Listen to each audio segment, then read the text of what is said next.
Hello everyone, welcome back to my YouTube channel. आज की इस वीडियो में हम लोग देखेंगे कि 2023 में किस तरह से निबंध लिखे जिससे हम लोगों को पूरा नंबर मिले।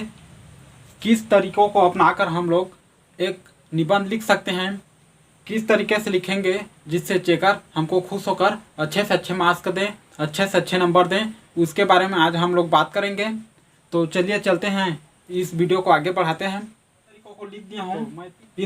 तीन तरीक़ों से हम लोग नंबर अच्छे से अच्छे ला सकते हैं। तो पहला है हमारा बोर्ड परीक्षा 2023 में निबंध कैसे लिखे जिससे पूरा नंबर मिलेगा। दूसरा है हमारा 5 महत्वपूर्ण निबंध बताऊंगा जिससे आप लोग को पेपर में लिखना आसानी होगा कि किस तरह से किस फॉर्मेट में लिखते हैं उसके बारे में बताऊंगा। 2023 में पक्का मिलेगा। क्या मिलेगा इसके बारे में मैं आप लोगों को बता देता हूँ। आपके बोर्ड परीक्षा में कितने अंक के निबंध आते हैं? 7 से 8 अंक के निबंध पूछे जाते हैं। तो किस फॉर्मेट से लिखें जिससे हमको 7 से 8 नंबर मिल जाएं, मैं आप लोगों को बताऊंगा। 90% यह पक्का आप लोगों को 2023 में 7 से 8 नंबर जरूर मिलेगा। तो चलिए आगे बढ़ते हैं। इसको कौन से 5 महत्वपूर्ण निबंध है इसके बारे में बताऊंगा और किस तरह से लिखेंगे इसके फॉर्मेटिंग के बारे में बताऊंगा, फॉर्मेट बताऊंगा कि पेपर में आप लोगों को किस तरीक़ा से लिखना है इसके बारे में बताऊंगा। तो इसको मैं रफ करके जल्दी से लिख के आप लोगों को बताता हूं।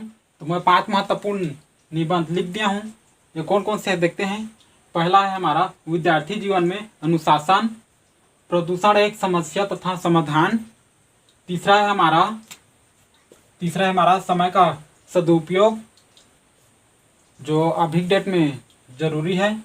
खेलों का महत्व, इसको और पूछ सकता है कि विद्यार्थी जीवन में खेलों का महत्व लिखिए, खेलों का महत्व पर निबंध लिखिए। इसको 2 तरह से पूछ सकते हैं, इसको ध्यान में रखें कि किस तरह से पूछ सकते हैं। विद्यार्थी जीवन में खेलों का महत्व पर निबंध लिखे, इस तरह से इसको पूछ सकता है। हमारा 5वां है बेरोजगारी की समस्या कि किस तरह से अभी डेट में बेरोजगारी की समस्या किस तरह से तेज़ी से बढ़ रहा है, इसके बारे में निबंध लिखने के लिए बोल सकता है। तो इसको किस तरह से लिखेंगे इसके बारे में मैं आगे डिटेल में बताऊंगा। तो इतना है, मैं बता दिया हूँ कि 5 महत्वपूर्ण निबंध कौन कौन से हैं। तो हमारा पहला विद्यार्थी जीवन में अनुशासन। तो हम लोग एक टॉपिक को पकड़ेंगे, उसको किस तरह से फॉर्मेटिंग के साथ लिखते हैं इसके बारे में बताऊंगा। तो मैं इसके बाद बताता हूं कि प्रदूषण एक समस्या तथा समाधान है। ये आपके पेपर में हर साल आता है।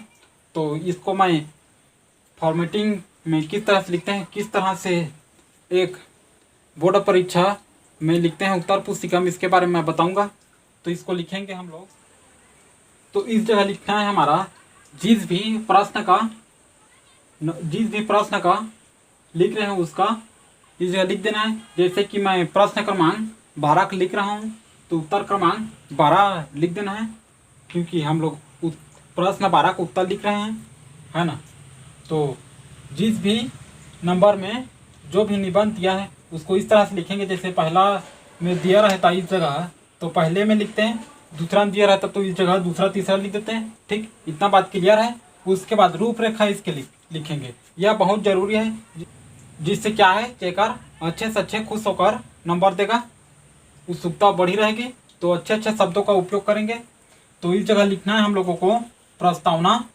उसके बाद लिखेंगे दूसरा में प्रदूषण का अर्थ, तीसरा में लिखेंगे प्रदूषण का प्रकार, चौथा में लिखेंगे समाधान और 5वां में लिखेंगे उपसंहार। यह बहुत ज़रूरी है, यह सभी निबंधों में लिखना बहुत ज़रूरी है जिससे क्या है आपको चेकर बहुत अच्छा नंबर देगा।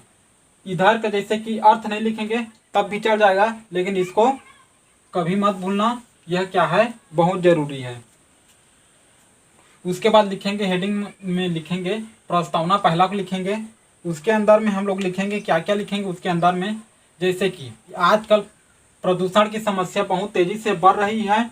इस समय हमारे सामने सबसे बड़ी चुनौती पर्यावरण प्रदूषण को रोकना है, क्योंकि यह पानी, दवा मिट्टी, जंगल आदि सभी को क्या है, सब कुछ को क्या है, दूषित कर दे रहा है ना।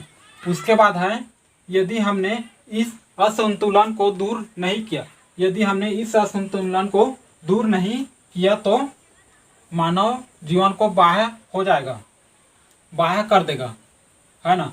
उसके बाद हम लोग इसमें और लिख देंगे। यदि आप लोगों को जितना याद होता है उतना लिखना, नहीं होता है तो उतना ही, जितना हमें याद है उतना को लिख देना। उसके बाद पता नहीं तब तक मानव जीवन होगा भी या नहीं। यदि आज अभी प्रदूषण को नहीं रोकेंगे तो न जाने 2 वर्षों तक और कितना प्रदूषण बढ़ जाएगा, इतना लिख देंगे। उसके बाद हम लोग नीचे में लिखेंगे क्या है, नीचे हमारा प्रदूषण का अर्थ लिखेंगे। तो हम लोग हेडिंग में लिखेंगे प्रदूषण का अर्थ, उसके अंदर में लिखेंगे बढ़ती जनसंख्या प्रदूषण के संतुलन को बिगाड़ कर रख दिया है, जिससे क्या है, प्रदूषण बिगाड़ कर दूषित कर रहा है, कर देते हैं। यह गंदा वातावरण जीवधारियों के लिए हानिकारक है, इतना लिख देंगे। उसके बाद अर्थ हो जाएगा उतना। उसके बाद हम लोग लिखेंगे प्रदूषण का प्रकार। आज के वातावरण में प्रदूषण कई रूपों में पाया जाता है, किन किन रूपों में पाया जाता है उसको और लिख देंगे। ओके, इतना हो गया, इतना को मैं मिटा दे रहा हूँ। उसके बाद फिर मैं बताता हूँ कि वातावरण में किन रूपों में प्रदूषण पाया जाता है। तो मैं प्रदूषण का प्रकार इस प्रकार लिख दिया हूँ कि आज के वातावरण में प्रदूषण कई रूपों में पाया जाता है, किन किन रूपों में पाया जाता है इसके बारे में मैं नीचे लिखा हूँ। तो मैं बता रहा हूँ कि किन रूपों में पाया जाता है, इनके कितने प्रकार हैं प्रदूषण के प्रकार। तो वायु प्रदूषण, जल प्रदूषण, ध्वनि प्रदूषण, इनके बारे में बताऊंगा। कुछ कुछ लिखा हूँ इसके बारे में। तो हमारे आसपास के कल कारखानों से निकलने वाली विषैले गैसों और उससे निकलने वाली अपशिष्ट पदार्थ से वायु के साथ साथ हमारे आसपास के इलाकों को भी प्रभावित करता है ना। कि कारखानों से निकलने वाली जो वही माल निकलता है उसको आसपास के इलाकों में छोड़ा जाता है, जो नलियों और कई माध्यमों से जो तालाबों में चला जाता है, जिससे क्या है, वहाँ के जल भी प्रदूषण होते हैं और वो आसपास के इलाके जो मृदा जमीन है वो भी प्रदूषित होते हैं। जिसको और भी लिखना चाहते हैं तो लिख सकते हैं। उसके बाद मैं लिखा हूँ, दूसरा टॉपिक डालेंगे जल प्रदूषण। जल ही जीवन है, यह कहना आज के डेट में सही नहीं रहा और आज के समय में प्रदूषण कई रूपों में दूषित हो रहा है। प्रदूषण जल को भी अपने चपेट में ले लिया है, अपने गिरफ्त में कर लिया है। इसको और भी बढ़ा चढ़ा कर लिखना चाहते हो तो लिख सकते हो, मैं इतना शॉर्ट में बता रहा हूँ। ध्वनि प्रदूषण, हमारे आसपास के सड़कों व गलियों गाड़ियों से निकलने वाली आवाज़, लाउड स्पीकर और कारखानों की मशीनों से निकलने वाली आवाज़ों से ध्वनि प्रदूषण होता है। इसको छोटे छोटे 2-4 लाइन में लिख देना। यदि और 2-4 लाइन लिखना चाहते हो तो लिख सकते हो, इतना में नंबर आपको मिल जाएगा। उसके बाद हम लोग समाधान लिखेंगे। समाधान को अच्छे तरह से लिख देना कि आज के समय में प्रदूषण कम होने का नाम ही नहीं लेता, है ना।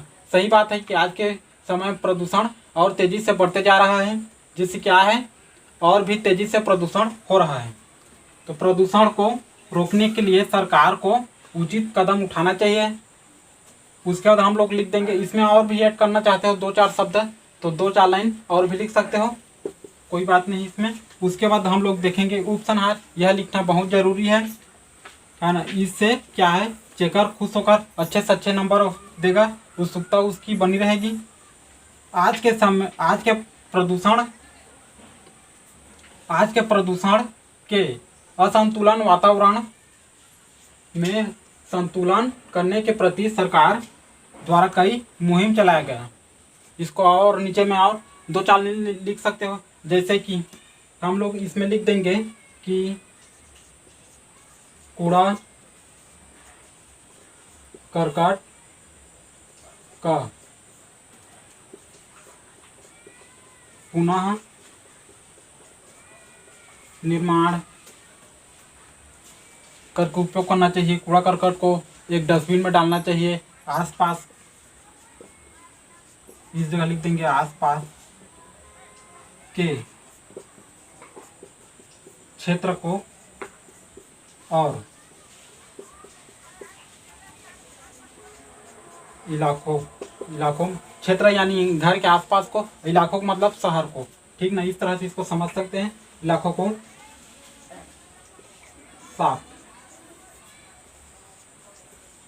करना चाहिए, या इसको इस तरह से लिख सकते हैं, करना चाहिए या सरकार को करवाना चाहिए, इसको इस तरह से लिख सकते हैं। इसमें 2-4 लाइन ऐड करोगे तो और कर सकते हो। यदि चैनल में पहली बार आया है तो चैनल को सब्सक्राइब कर देना और बेल आइकन प्रेस करना, जिससे अगली वीडियो की नोटिफिकेशन आ सके।